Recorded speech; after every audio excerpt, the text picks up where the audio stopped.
وہ آیا تھا نا کہ کوئی عراقی آیا تھا کچھ دن پہلے, وہ پھونکو لگا لگا کے بڑی اس کی تعریف ہے جی, پھونک لگاتا ہے تو یہ ہو جاتا ہے. میں نے کہا 2 نمبر آدمی ہے. کہہ رہے نہیں حضرت آپ کو کیا پتا. تو میں نے کہا بھائی کون سی کرامت کی قسم ہے, کرامت کا صدور کبھی کبھار کسی سے ہو جاتا ہے, وہ بھی بزرگ ہو. یہ تو آیا کرامت سینٹر کھولا ہوا ہے اس نے تو پورا, تو کرامت سینٹر کھول لیا اس نے بھائی پورا. تو اتنی کرامتیں تو قرآن میں اہل اللہ کی بیان نہیں ہوئی ہیں جی. ہر ایک کوئی ٹھیک کرتا جا رہا ہے اور جو مسئلہ ہو اس کا حل اس کے پاس موجود ہے. لیکن ہمارے بڑے بڑے لوگ متاثر تھے, اس کے بعد جب بھاگا ہے تو پتا چلا کہ یہ بھی ڈرامہ تھا. تو یہ عقیدت ہے انسان کو کیا کر دیتی ہے, اندھا. اللہ کرے بیوی کو شوہر سے عقیدت ہو جائے, کیا خیال ہے؟ یہ نہیں ہوتی, پتہ نہیں کیا مسئلہ ہے.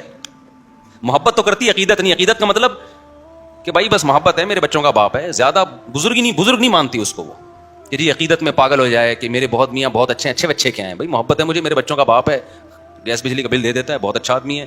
محبت ہے اس وجہ سے بیوہ نہیں ہونا چاہتی, طلاق بھی نہیں چاہتی. عقیدت نہیں ہوتی ہے. عقیدت کس سے ہوتی ہے؟ علماء سے, بزرگوں سے, مذہبی رہنماؤں سے. اب جس سے عقیدت ہو گئی وہ اگر ٹھیک ہے تو آپ اس سے عقیدت کی وجہ سے ٹھیک ہو جاؤ گے, اور جس سے عقیدت ہوئی ہے وہ اگر 2 نمبر ہے تو آپ اس سے عقیدت کی وجہ سے گمراہ ہو جاؤ گے. اس لیے عقیدت بہت محبت کر لو جس سے چاہو, اتنا بھی نہیں ہے کہ جس سے چاہو کرو, لیکن اس میں وہ اتنی خطرناک چیز نہیں ہے. عقیدت کرنے سے پہلے نا, کسی کو اچھا سمجھنے سے پہلے, اس کی بزرگی کا عقیدہ دل میں بٹھانے سے پہلے بہت دفعہ سوچو,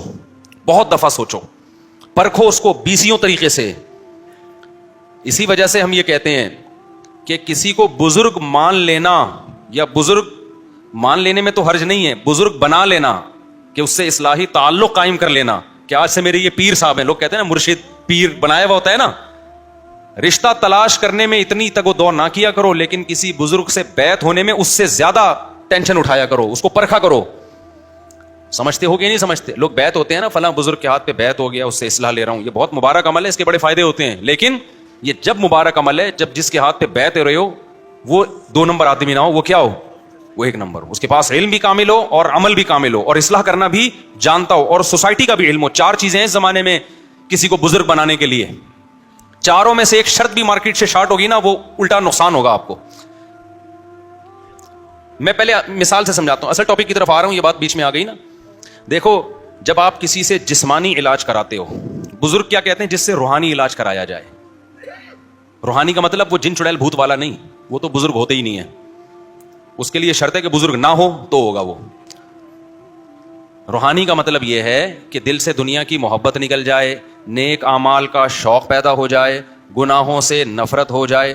کبھی گناہ اگر خدا نخواستہ ہو جائے تو توبہ کے بغیر سکون نہ ملے, صدقات و خیرات کا جذبہ پیدا ہو جائے, دولت کی محبت نکل جائے, شہرت کی محبت نکل جائے, دنیا کو مسافر خانہ سمجھنا شروع کر دے, جنت کی لالچ پیدا ہو جائے, جہنم کا خوف پیدا ہو جائے, سستی کاہلی جو عمل میں ہو رہی ہے وہ سستی چستی میں تبدیل ہو جائے. اس عمل کو روحانی علاج اور اصلاح کہا جاتا ہے شریعت کی روشنی میں. انسان کی زندگی کے 2 پہلو ہیں, ایک جسمانی اور ایک روحانی. جسمانی ڈاکٹر کہلاتے ہیں, روحانی ڈاکٹر بزرگ کہلاتے ہیں. سمجھ میں آ رہی ہے بات کہ نہیں آ رہی ہے؟ صحابہ کرام جسمانی علاج حکیم اور طبیب سے کرواتے تھے, روحانی علاج کے لیے اللہ نے کس کو بھیجا؟ محمد صلی اللہ علیہ وسلم کو.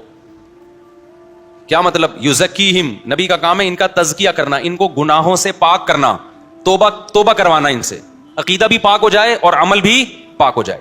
تو یہ روحانی. تو نبی کے بعد صحابہ روحانی معالج تھے, تابعین کے بعد تابعین, تبع تابعین کے لیے. یہ سلسلہ سینہ بسینہ آج تک چلا آ رہا ہے. یہ جو 4 سلسلے ہیں نا, نقشبندی, قادری, سہروردی اور چشتی, یہ 4 سلسلے اسی کی کڑی ہیں ایک, کہ باقاعدہ پھر اہل اللہ نے, اللہ والوں نے اس کو باقاعدہ ایک مرتب کیا, اس کو ایک نظام بنایا.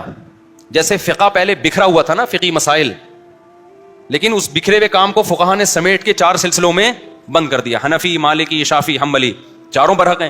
تو ایسے ہی جو اصلاح امت کا کام تھا نا, جس کو تصوف نام دیا جاتا ہے, یہ روحانی علاج کہا جاتا ہے, یہ بھی بکھرا ہوا تھا.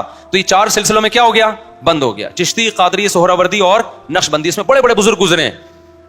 اب جیسے یہ جو 4 سلسلے حنفی, مالکی, شافعی, حنبلی, اس میں بڑے بڑے فقہا گزرے ہیں لیکن بدعتی بھی گزرے ہیں. تو ایسے ہی یہ 4 تصوف کے سلسلے میں بڑے بڑے اللہ والے گزرے, مگر 2 نمبر بھی گزرے ہیں. کیونکہ فوراً لوگ مثال دیتے ہیں, فلاں 2 نمبر تھا. بھائی 2 نمبر تو ہر طبقے میں ہوتے ہیں نا, اس کا یہ مطلب تھوڑی ہوتا ہے کہ سلسلہ ہی غلط ہو گیا. تو پوری دنیا میں جہاں بھی آپ جائیں گے نا, جتنے بڑے بڑے اللہ والے گزرے, میجورٹی انہیں چاروں سلسلوں میں سے کسی میں سے تعلق نظر آئے گا آپ کو. تو یہ کس کے لیے؟ روحانی علاج. اب روحانی علاج کا مطلب سمجھ گئے, کیونکہ یہ عامل لوگ پھر کیش کراتے ہیں, دیکھو مفتی صاحب بھی روحانی علاج کے قائل ہیں, لہذا آئیے چڑیل ہم سے بھگوائیے. وہ روحانی علاج نہیں. اور قرآن میں جو اللہ نے فرمایا کہ یہ قرآن شفا ہے لوگوں کے لیے, تو اس سے بھی جسمانی شفا, یہ چڑیل والی شفا مراد نہیں ہے جو چڑیلیں بھاگیں گی. اس سے بھی کیا مراد ہے؟ روحانی شفا. انسان روحانی طور پہ بیمار ہوتا ہے, حسد یہ روحانی بیماری ہے. دوسرے کے پاس پیسہ آ رہا ہے, ٹینشن آپ کو ہو رہی ہے. ابے تو تیرے سے چھین تھوڑی رہے ہیں یا تو تیرا پیسہ اٹھا کے اس کو دے رہے ہوتے تو تجھے کیا خیال ہے اس کا چینل مونیٹائز ہو گیا, ہمارا مونیٹائز نہیں ہوا, تو اس کے مونیٹائز ہونے کی وجہ سے تیرا ڈی مونیٹائز تھوڑی ہوا ہے بھائی. آج کل یہ بھی یوٹیوبر میں چل رہا ہے, ابے ہم نے 5 سال پہلے بنایا تھا, اس نے پچھلے سال بنایا ہے, اس نے وہ گالی بھی دے دیتا ہے, اس کے ویورز لاکھوں, اور ہم اتنی اچھی اچھی باتیں کر رہے ہیں, ہمارے کوئی ویورز ہی نہیں ہے. یہ بھی چل رہا ہے مارکیٹ میں.